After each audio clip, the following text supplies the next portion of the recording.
kupitia minada tayari tumeshauza tani 437.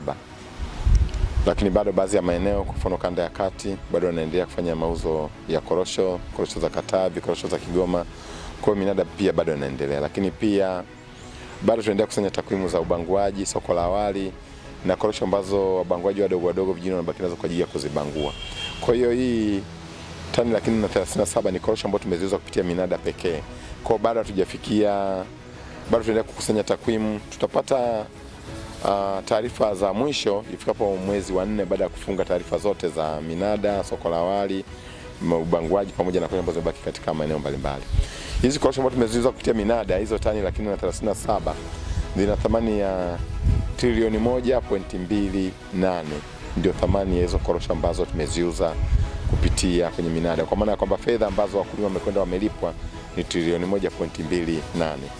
Malengo yetu mwaka huu ilikuwa ni kuzalisha tani 700,000, lakini mpaka sasa tumefika tani 437 kwenye minada. Tuna imani tutafika zaidi ya tani 600,000 tukiweka taarifa zote, tutafika zaidi ya tani 600,000. Kuelekea msimu wa 2026/27 malengo yetu ni kuzalisha tani 775,000.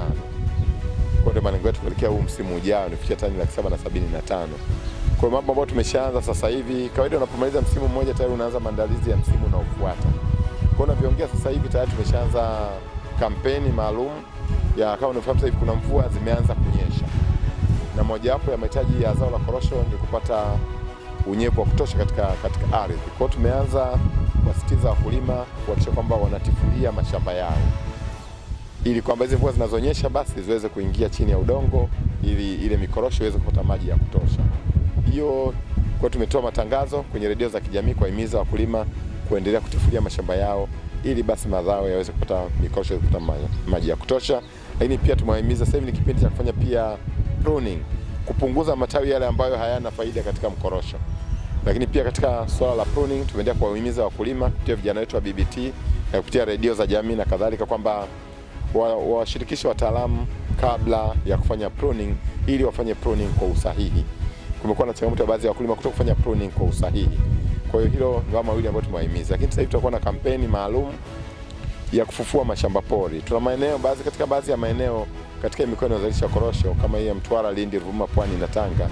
Kuna baadhi ya maeneo kuna mashamba ambayo yametelekezwa, hayana uzalishaji, wakulima waliacha, hayahudumiwi. Kwa hiyo tutakuwa na program maalum pia kufufua mashamba pori.